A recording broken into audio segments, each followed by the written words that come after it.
Le voyait, il était parfait et avait la vie dont les gens rêvaient. Famille charmante et une entreprise plus que florissante.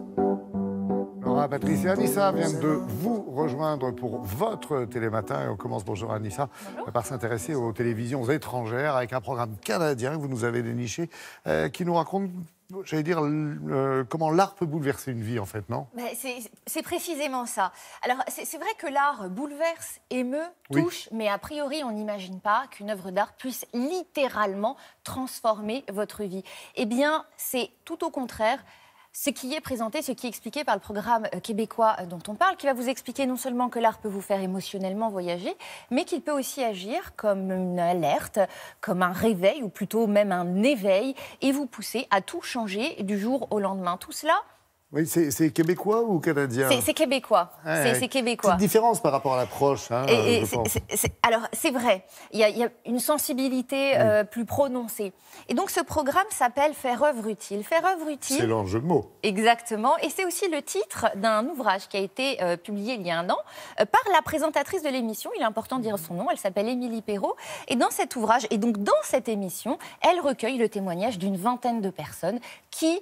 Suite à l'écoute d'une chanson, la lecture d'un livre, d'un spectacle humoristique ou même tout simplement d'un tableau, ont eu un déclic et se sont dit on va tout recommencer. Peut-être même, il serait plus juste de dire on va enfin commencer notre vie. Vous allez voir que dans l'extrait qui va suivre, il s'agit d'un homme d'argent qui, à la suite d'une rencontre et de l'écoute d'une chanson, a décidé de se reprendre en main.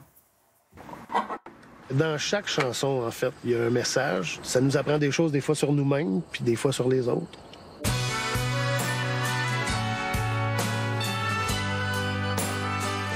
Les Cowboys Fringants cumulent 20 ans de carrière, 1 million d'albums vendus et leurs salles de spectacle sont toujours pleines à craquer.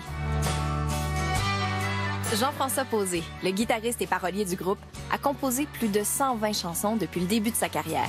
Le premier souvenir que je garde de Pascal, moi, je faisais venir un banquier chez nous pour négocier un taux hypothécaire.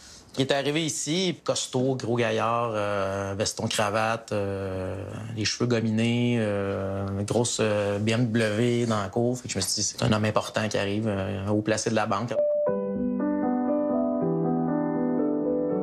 Est-ce qu'une chanson a déjà mis un baume sur une peine d'amour? Est-il arrivé qu'un livre ou un film répare quelque chose en vous? C'est ce que j'appelle faire œuvre utile. Beaucoup de choses à voir dans les yeux d'Émilie. Il y a effectivement... On va prendre la chanson. Oui. Et en la lisant et en l'écoutant, c'est vraiment une jeune femme assez remarquable. Alors là, on parle, vous voyez, d'un groupe qui s'appelle les Cowboys Fringants. Cet homme qui témoigne, moi je faisais un prêt, j'avais un banquier qui arrivait à la maison. Ce fameux banquier, quand il arrive, il connaît, parce que les Cowboys Fringants, ce qu'on a écouté d'ailleurs en introduction, c'est un groupe très connu là-bas. Donc voilà, pas besoin, on connaît aussi un petit peu effectivement en France. On n'a pas besoin de les présenter. Puis là-bas, il l'a pas reconnu immédiatement, il n'a pas pensé. Ce type était dans son costume de banquier. Et puis, à un moment, au cours de la conversation, il se passe quelque chose. Il se déshabille, il enlève son costume de banquier. Et vous ne croyez pas si bien dire, ce n'est pas qu'une image. J'étais pas heureux dans le sens où je me reconnaissais pas dans ce travail-là. Le matin, je mettais mon habit de clown, puis j'allais faire ce que j'avais à faire. Quand on le voyait, il était parfait et avait la vie dont les gens rêvaient. Mais en vérité, il était vidé et avait la fuite dans les idées. C'est une chanson qui m'a amené à faire la différence entre ce que la société voulait de moi et ce que moi je voulais. Pour moi, l'argent, ça compte plus. Pour moi, c'est vraiment de dire j'ai ce que j'ai de besoin, j'ai ma famille, j'ai de quoi manger, j'ai un toit, je suis heureux, j'ai pas besoin de tout ce qui est superflu. Ça a été quoi ta décision courageuse? Je suis propriétaire de lait pimentier. On cultive 53 variétés de piments.